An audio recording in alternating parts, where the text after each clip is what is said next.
In talking about basic interview lighting, the first thing we want to cover are the different positions we're going to find our lights in and the roles that they play. The first light is the key light. That's going to be our main light for the scene or the interview. The next light is the fill light. It's going to balance our key light out. The third light is our hair light. Its job is to provide separation from our subject and the background. The fourth light we're going to discuss is the background light, and its job is to control how the background looks. So now we're going to go over each role and discuss a couple things you want to keep in mind as you're setting up for your interview. The first light we're going to talk about is our key light. That's generally the main light for our scene, and we're going to use that as a reference for the color temperature and intensity as we set our other lights. So generally speaking, and there are many exceptions, but if our key light is balanced to 5600 Kelvin, we're going to choose other lights, a fill light, a hair light, and a background light that are roughly the same temperature, and they're generally going to be of a lower intensity than our key light. That's going to allow for a balanced scene in terms of color, and it's going to keep the focus on our subject. As we're choosing our key light, one of the biggest things we want to keep in mind is how harsh or soft it is. Now, a softer light is going to come from a larger light source. So we can do that by adding modifiers such as a softbox or by bringing our light closer.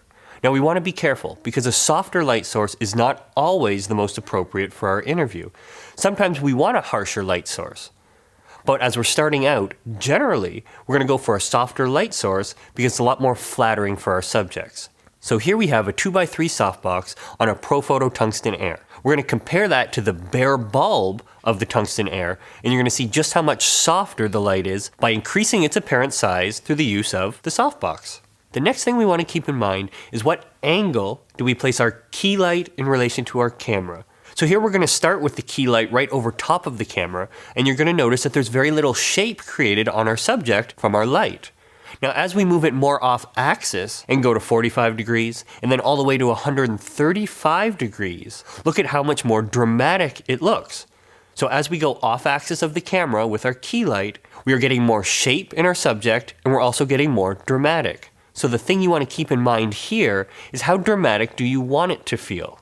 The other thing we want to keep in mind is the vertical height of our key light. If we light from below, we're going to create light that's very unnatural and scary. And as we go higher to say 45 degrees above our talent, we're going to have a very nice fall off across their face and create very nice shape from our key light. The next light we're going to talk about is the fill light. Now the job of the fill light is to balance out the key. Without it, we can have really dark shadows on the opposite side of the key light on our talent's face. So when we're talking about the fill in relation to the key, what we're really talking about here are lighting ratios. Now you may have heard that before, and an even lighting ratio would be 1:1, meaning that our fill light is the same intensity as our key light. When that happens, we're going to have no shape, and it's going to look very similar to having our key light directly behind the camera. As we dial our fill light down, you're going to notice that the shadows become more pronounced on the opposite side of the key light.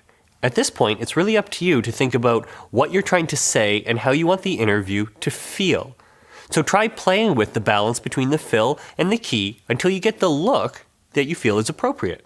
So the other thing we want to keep in mind as we're talking about our fill light is its position. Generally speaking, we're going to want to put it in a complementary position to our key light.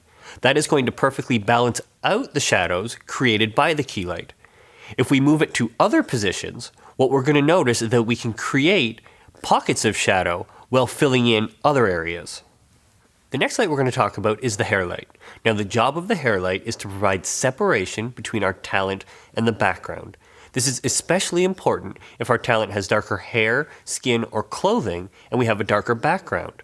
Without a hair light, they could easily blend together, and you lose distinction between the two.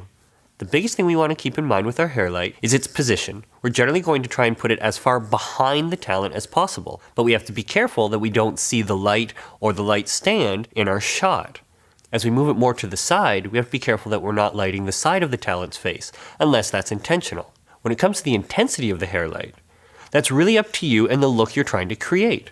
A more intense hair light is going to provide more separation, but look a little bit more produced. A less intense hair light is going to be a lot more subtler and feel a little bit more natural.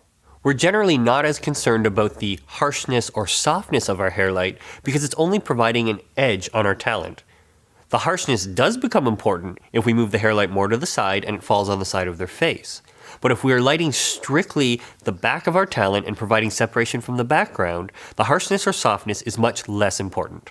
The last light we're going to talk about is the background light. Now, very simply, we're going to use this light to control how the background balances with our talent. There's many situations you're going to find yourself in where you don't need a background light. But the biggest thing you want to keep in mind is how does your background balance with your talent? If we turn our background light up too much, the background can become very bright and we can draw attention away from our talent. But without a background light, we can often find that the background has very little life to it. A big advantage of the Profoto setup is their wireless air remote. Here we have the key and the fill both set up so that we can control it wirelessly with the remote. If you have a smaller crew or you're tight on time, this allows you to go behind the camera and wirelessly change your light levels or turn your lights on and off. This is so helpful if you ever get in a situation where you want to change looks and you have multiple people coming in to be interviewed. Here we can use our remote to actually change our key from one side to the other. So remember, there are so many different ways you can light an interview. There's so many different things you can do with each light. It all comes down to how you want your interview to feel. Take a moment before you start, before you set up anything, and think, how do I want this to feel? Or what am I trying to say? And then as you set up your lights, look back and see how closely it comes out to what you had in your head.